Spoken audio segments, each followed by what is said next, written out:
Hey, Chad, welcome to the Get in the Mode podcast. Thanks, David. Thanks for having me. Yeah, for the benefit of our listeners and audience, can you introduce yourself and tell us a little bit about your company? Yeah, would love to. So I'm Chad Doerge. I'm the Chief Revenue Officer and President of a SaaS fintech company called Aiera. We started about 4.5 years ago. We were born out of the world of Wall Street investment research. And we've created a product that allows financial research people, whether they're in asset management, sell-side research, corporate finance, to more effectively manage the massive amount of qualitative data that comes at them on a daily basis, and into which they must be finely tuned to do their job properly. So the management and monitoring of Wall Street events is a big part of what we do differently. And just to give you a little context for anyone who doesn't follow the space closely, there's sort of almost an overwhelming amount of events where management teams, company management teams, present to stakeholders. Every publicly traded U.S. company is required by the SEC to report earnings 4 times a year, and most of those companies have conference calls. Those companies also present at lots of other conferences, many of them hosted by global banks. And so we dial in and transcribe those events in real time. And we do a lot of things using natural language processing to pull out information that's really relevant to our customers. Awesome. Well, tell us a little bit about your role at this company. I was part of the founders, or Ken Senna and Brian Healy. Connor McDade and I came on and were sort of the team that launched the company. I've always taken the role of really heading up most of the things on the business side, so on the customer side and marketing side. And as we've grown, that involves customer success as well. So that's really my focus. Well, I know when we talked, you succeeded at product market fit. Walk us through that journey of what it was like, being a SaaS company. I feel like that's probably the number one challenge SaaS companies face before they, get the traction. So maybe if you could walk us through that journey, yeah, that'd be great. Sure. Yeah, and it didn't happen without a pivot. When we first started, what we were doing was using machine learning to understand the velocity of information that was happening around each given company, and through that, trying to find a predictive value. So what was the likelihood of a stock moving up or down based on some of those metrics? And the numbers were actually very good. We had a lot of interest from sort of the customer base, if you will. But it didn't really fit with the fundamental active investors out there. And I think the reason for that is that machine learning doesn't do a very good job of explaining itself. So the why is very important. If there is a prediction for movement in an equity, it needs to be boiled down into a human digestible why, and it needs to fit into a thesis. And so maybe 9 months after we started, we actually began to do much more around speech to text, and essentially becoming a productivity suite where we could help our investors to just find that information and acquire knowledge around events, news, filings, all of that content in an easier way. And so that is where we found the product fit. That is where we're most engaged with our customers today. There's always challenges. I think that one of the things that we've learned, even as we've grown over the last many years, is selling a product, even a product that has great efficiency over the existing process, is difficult when the existing process is not broken. And what you're battling there is change and inertia. And so for us in the early days, especially, and even today, many times we're not finding that there's a mandated buyer within the group that manages the tech stack for a large asset manager or a global bank. So our job is many times to convince the end user of this product that we're bringing, and we do a very good job. We're very successful once we get a group of supporters and champions within a customer. We're very successful at expanding within that business. So that's the challenge that I think that we still battle, and there's some ways that we try to make that a little easier for us. Yeah, and I'm curious. Like, we see a lot of AI-based companies coming up with advancements in AI, and I should say machine learning. AI is more umbrella term, but obviously that gets thrown around in a lot of SaaS products. From that perspective of trust in machine learning, right?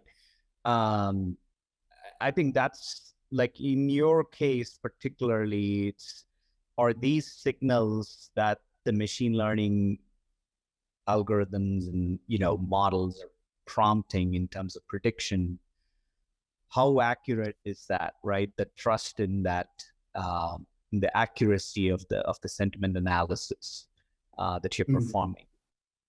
How do you think, maybe first, if you can talk about your company's way of addressing that trust hurdle, and perhaps maybe if you can extrapolate that to perhaps other companies, what are the other ways that companies can address that potential hurdle or challenge? Obviously, there's some incredible use cases for machine learning. Even in the world of asset management, where we focus, the quantitative side of asset management has done a great job over the last decade of finding ways to effectively use ML. On the fundamental side, it's slower going, I would say. The idea of sort of an automated research analyst, which was the original acronym for our company, an AI, equity research analyst. It just isn't there because of the things I mentioned before, but it's not there to make predictions, I would say. But it's getting very close in other ways to improve efficiency. For instance, we've been working, Brian Healy, who's our co-founder and CTO, has been building a summary model where we can take an event that lasts for an hour and a transcript, which is 12 to 15 pages, and now boil it down into bullet points, and even bullet points that are positive or negative. And so those are ways that I think we can help the fundamental set, and they can trust that in a different way than they can trust a prediction. In a way, trying to predict something for a fundamental user is sort of going a step too far and actually trying to do their job, right? That's what they're there to do. So, but there's lots of other efficiency tools that we're seeing. Open AI is doing amazing things, even in our world of speech to text. It's been pretty amazing what's happened in that ASR world in just the last couple of years. The error rates are going down at a very, very fast pace. You can even see, how people use their speech to text on the phone. I never would have tried that 4 or 5 years ago, and now my wife does nothing but speak to her phone. So it is changing pretty rapidly. Yeah, one thing that one thing that's coming out from what you're saying is sort of like you talked a little bit about the bullet list of, positive or negative things that and then sharing that, right? I think it's the level of transparency that you could kind of show to your end users or customers on why the data is presented this way. I mean, I'm kind of, I know, Facebook and all the social media companies use AI to present, and TikTok especially, present, what sort of content we get. Like, I would be interested to know why I'm presented, what's on my feed. Maybe that'll kind of allow me to, I mean, it's almost like social media companies know more about you than you about yourself. So right. I wonder, there could be some trust gained by these companies if Mark Zuckerberg is listening to our conversation, right? It's a really good point, because we saw that that in our situation, where again there was great interest in our ability to have very good numbers around the predictive quality of whether we thought a stock was going to go up or down. But as we tried to boil that into explainability with transparency, the list was too long, right? The actual reasons that the model picked for the direction of the likely direction of an equity could be thousands of variables. And so that's too much for a human.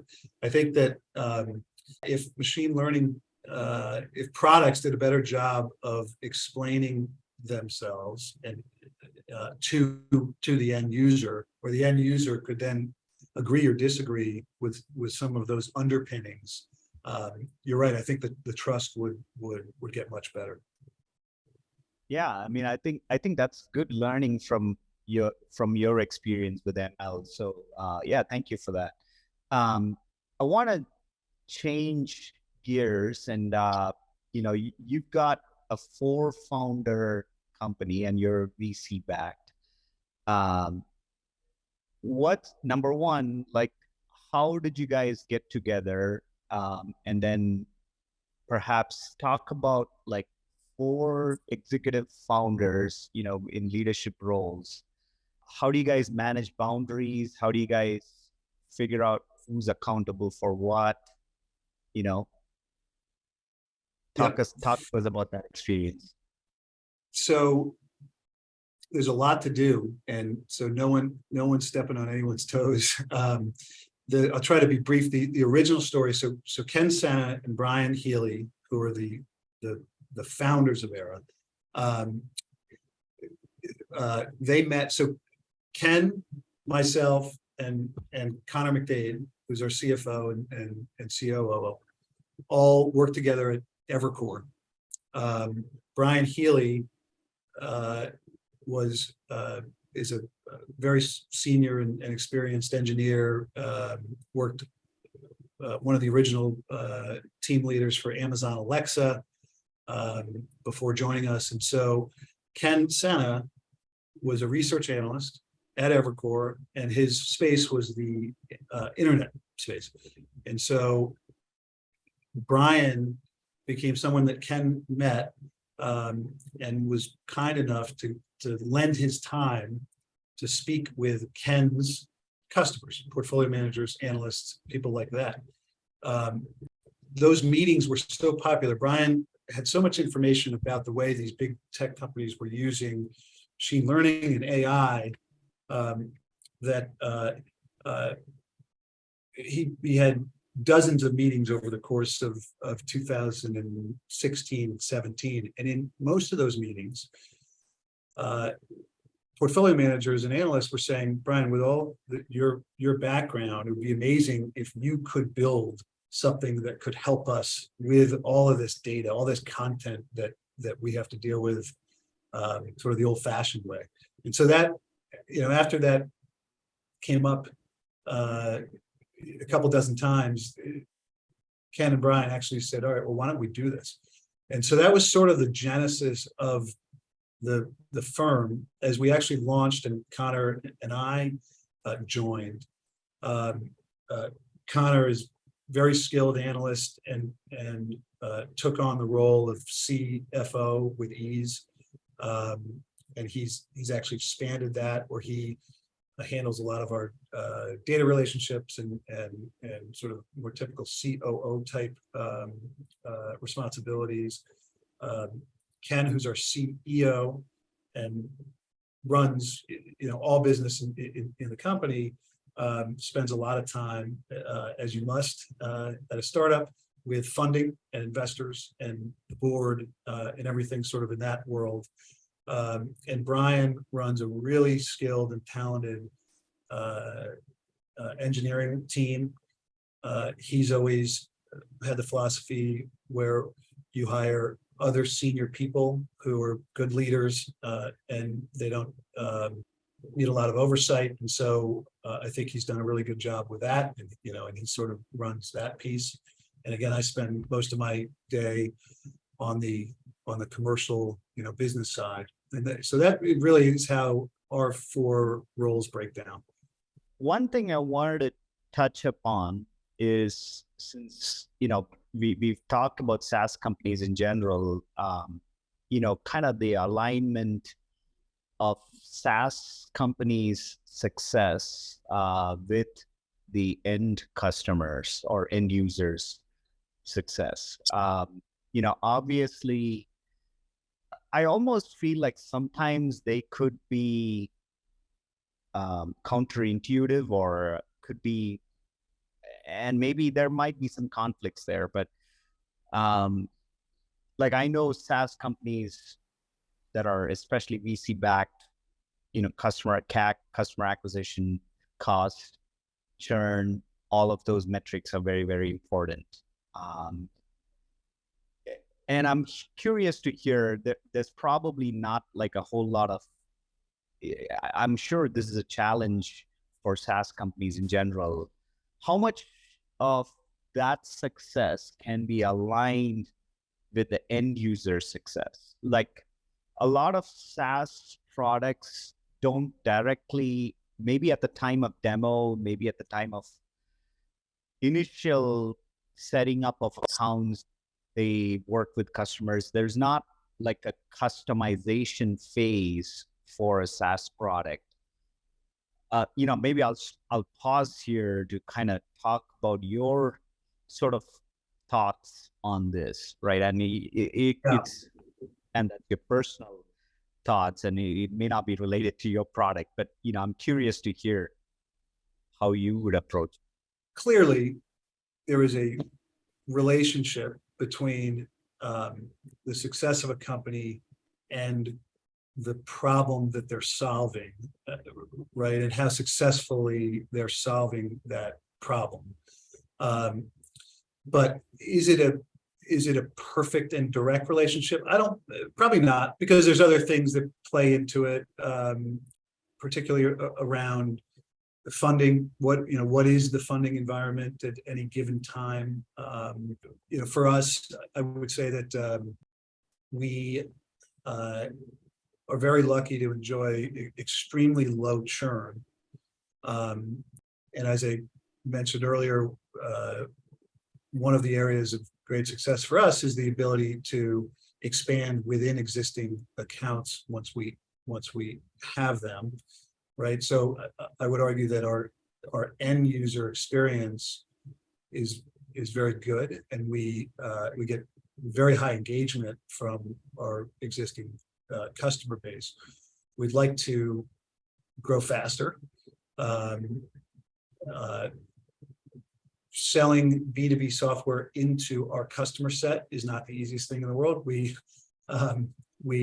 are selling a product into a group of people who I'd argue are some of the busiest people you'll find in any line of work. They get thousands of emails, Bloomberg messages, phone calls every day. So the ability to even get in touch with is difficult, but once you're in touch, pinpointing the value that you're providing is crucial, and doing it in a succinct way is very important.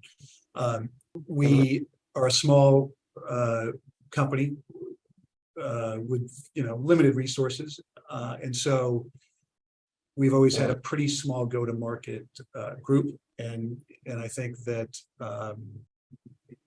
in our cases, there are perfect relationship between how our end users view our product and our growth. No, not. I mean, there's a positive relationship, but I don't think it's a perfect relationship. So I don't know if that perfectly answers your question, but Yeah, that's my. In a way, like I think about the Salesforce example, right? I mean, Salesforce is probably the biggest CRM out there. Like a lot of SaaS companies start with a certain, I mean, once they find product market fit, it's sort of, okay, now they found the target market. And then they realize now, and I'm not talking about your product, but in general, like they want to move up the value chain to the enterprise market, let's say, right? Now, they might have started with a small business market. Now they're kind of wanting to move up the value chain for better margins and, things like that. Perhaps the total addressable market also is bigger. So in a way, like the original customers, the initial segment of customers that you acquired become like, okay, we've been there, done that. Let's now move up, find the bigger, better deals. So, and that's kind of, and I'm sure the folks at Salesforce are probably thinking about it too. Like, as much as Salesforce is the number one, where is it the number one, and how do they get there? And as they get bigger, obviously, there is that challenge of like, you just can't please everybody. And then you kind of evolve. So anyway, I think, I don't know if there's a solution, but I think we're just kind of alleviating. Yeah. And I mean, there's always a risk as you move into sort of adjacent problem sets. There's a risk of wasting dev cycles and not finding that same fit. So that I think the best companies are the ones who are able to do that well. I know you shared a little bit about some of your personal events in your life, a recent tragedy. If you want to talk a little bit, share a little bit about that. I'm curious to, maybe the audience can kind of walk through that experience a little bit and, learn a thing or two. And, obviously it's been a journey for you guys, but maybe we'll kind of start with you sharing, what that event has been recently. And then, I'd like to talk a little bit about that.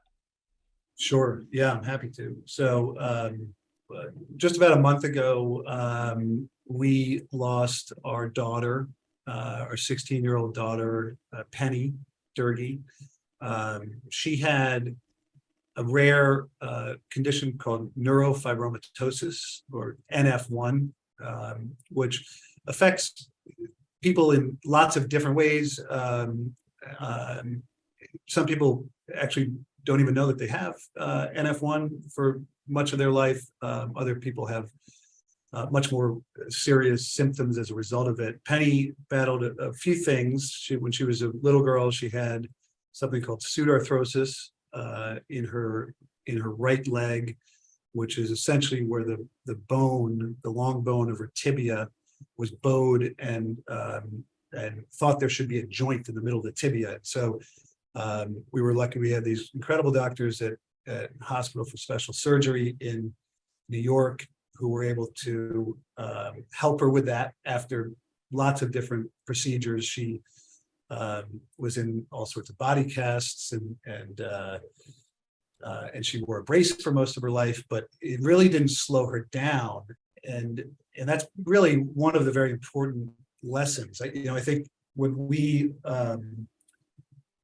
she was little, my wife Kate and I decided that we were not going to let medical issues define Penny, but she actually took that on herself as she grew up, and as a result, taught us some incredible lessons about life and faith, and that it's possible to live a full and joyful life even in the midst of incredible challenges. And it really is a shift of mindset that one must adopt. And so Penny shows positivity and humor and persistence in battling her medical issues, never complained, ever. She ultimately developed a type of malignant cancer of the brain called glioblastoma, which doesn't actually happen often with NF1. In her case, it did. And so over the last 2 years, she battled that until she passed in early November. But even many of her friends didn't know the severity of what she faced. And so after she passed, people became more aware of the details, and the response has been pretty astonishing. There's sort of a general attitude from the community of friends and family around us that, maybe we should stop complaining about the small stuff and appreciate the beauty in everyday things and the beauty in imperfection. And I think Penny showed us that she was comfortable with the idea that a higher power was in charge of the ultimate outcome. And even if that meant a short life, she was here for a purpose, and she lived life to the fullest. So, yeah. The things I feel where that come, and I'm curious to hear, maybe it, at least in my experience, has been as we all grow as we age and, become more seasoned, I think. It is sort of like it's a humility. Like when you're younger, you kind of invincible, for lack of a better word. But and then it's amazing, like how she, from what you're describing, actually got that in that short span of time that she spent. Number one, and I think that sort of like you talked a little bit about, like, stop complaining and look at the things in life that are take courage and joy in the smaller things of life. I think there's got to be some level of humility to be able to do that. And we, as kind of like, I don't have anything that is terminal like that, but hopefully, at least at the moment of this record. And it took me a while to develop that level of humility and I'm not there completely, but at least it's a journey. I wonder how that is for more, maybe you can share a little bit about, like, is it humility, or is there something that is underlying that is ceding that control to something bigger, you know? Yeah. What we can only guess, but I'm curious, since you've kind of personally experienced that with your daughter. Right. Yeah.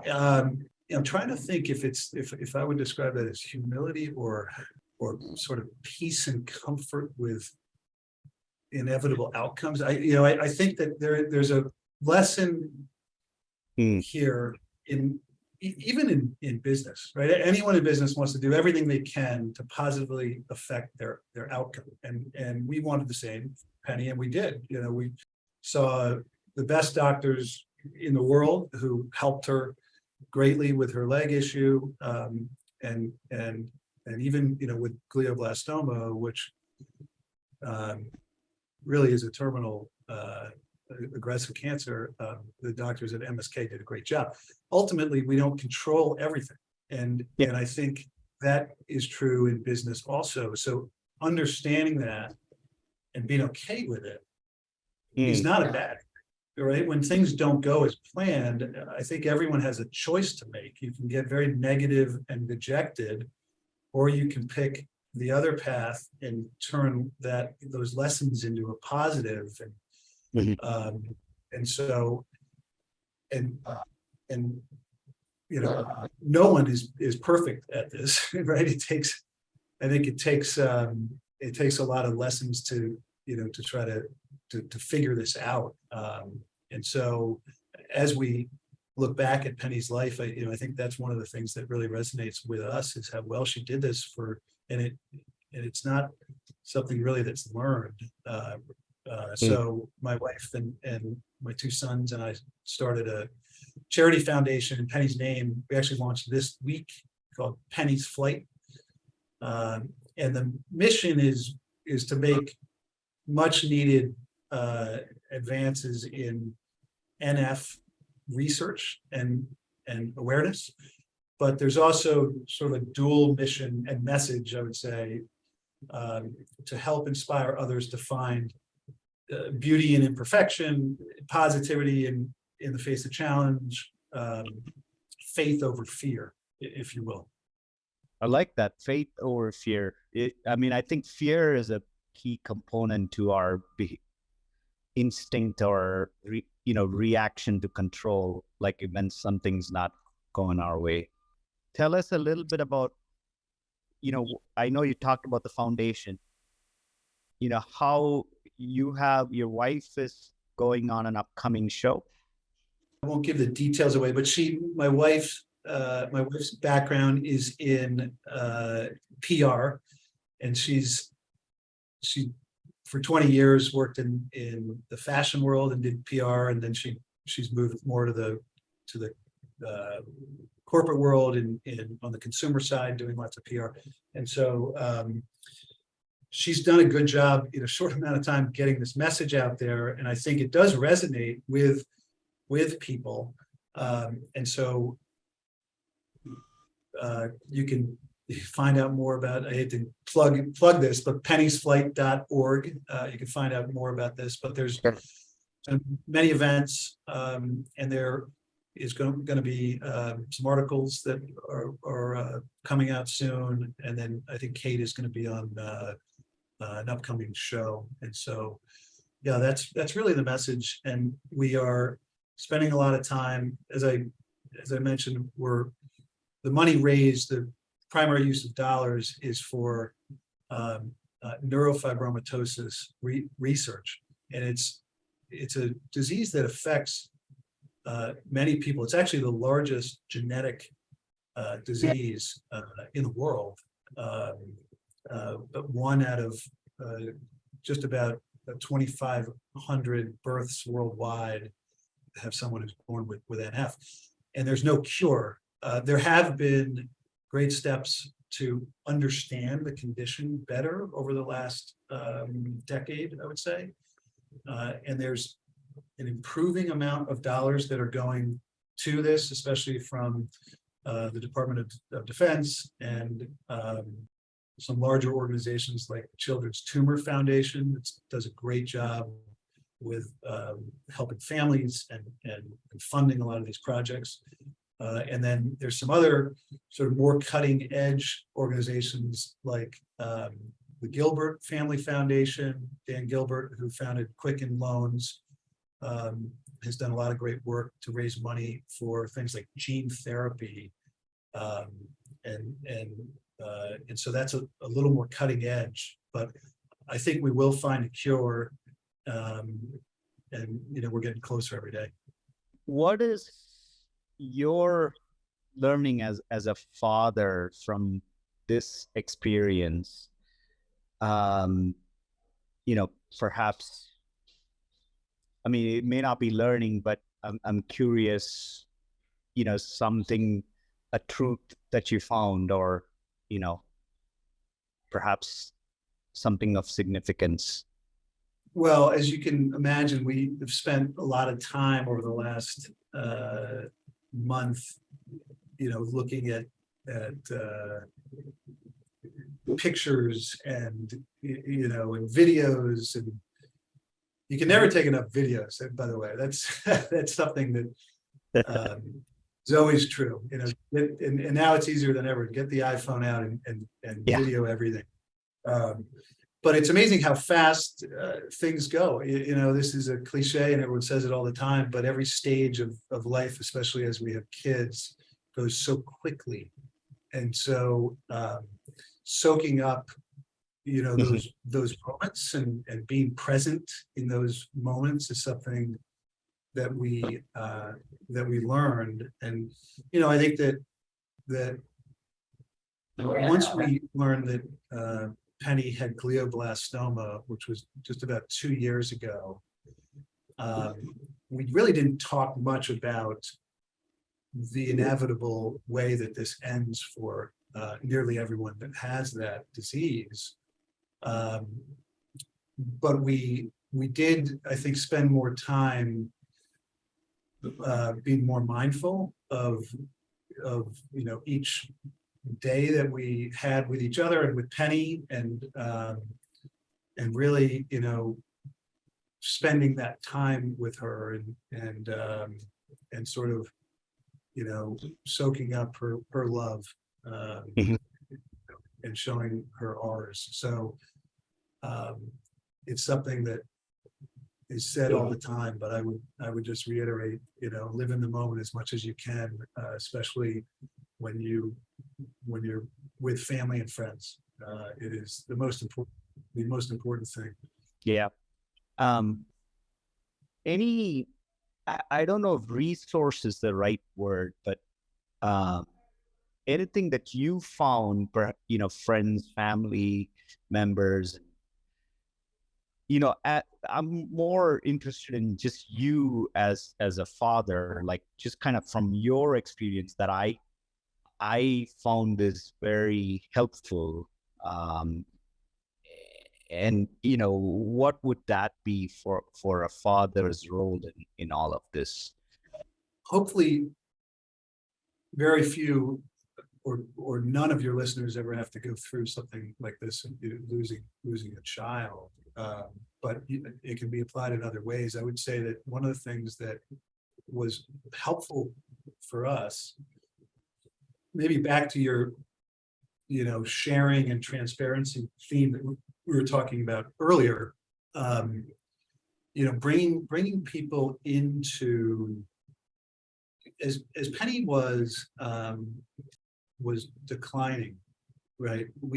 I think that's a private moment for many people. We actually chose to bring her friends and our friends and family into, that environment. And so our house over the sort of 10 days or so before Penny passed was absolutely filled with love and laughter, if you can believe it. I mean, plenty of sadness, but there was also a celebration happening of who she was and her life. And the the support, that we felt by bringing others into that environment was otherworldly. It really was. And so, everyone goes through tough times. People are there to help and share, and so I think that the immediate reaction for most people, me included, is to isolate, and anything you can do to resist that when you're having a challenge is really helpful. Yeah. Yeah. Thanks for sharing that. Of course. Any books or anything that you've read recently? I'm talking more in general, that you've in the last few years, or anything that you've kind of found useful, and this could be anything like business or leadership or really anything, self-improvement, that you found perhaps useful. Yes. You're putting me on the spot, so I don't have a lot of the titles at my fingertips. I would tell us a little bit about what the book is about. Maybe we'll kind of put the title later in the show notes. More of a general read is a book called How to Change Your Mind by Michael Pollan, that talks about consciousness, and I won't get into all the details, but that's a great one that is worth looking up. And then I think more in the business realm, and even more in the sales realm, Aaron Ross, who was a former CIA negotiator, or FBI negotiator, I should say, has written a few books. Predictable Revenue is one of those, and it's excellent. It's excellent for helping sales leaders. I think it's excellent for understanding negotiations of any type, right? Negotiations of the business deal. The difference guy, is it? Is he the? I don't know know which ones. Never Split the Difference. He's like a negotiator. Yes, that's right, David. That's absolutely right. And so I think that everything he's written is very, very good. Yeah. So those are a couple. Yeah, good. Yeah, and maybe we'll kind of. I'm curious, like, I'm again putting you on the spot a little bit here. This could be interesting. If we were to send you to an island with 3 songs that you can take on your iPhone, and that's all you get, and you have to hear it on repeat, and you're cast away, what would those be? Oh boy, big music fan. I'm going to say that there is there's a song called Reba, a band named Fish, that I'm a big fan of. I'd have to pick something from the Beatles, Get Back maybe, or a Walrus, and I'm going to say something from a new band called Goose that's on the scene that is absolutely phenomenal. So those are my 3. Yeah, that's funny you picked Get Back from the Beatles. I was thinking you'd pick something a little more deeper, or with lyrics that are but giving you a hard time. But it's funny, like, I can't imagine Chad listening to Get Back on repeat in an island that he's cast away. But on that sort of funny note, we'll end this podcast. And thank you for being a great guest on the Get in the Mode podcast, Chad. Thanks for being on. Thank you so much, David. Thanks for having me. I appreciate it.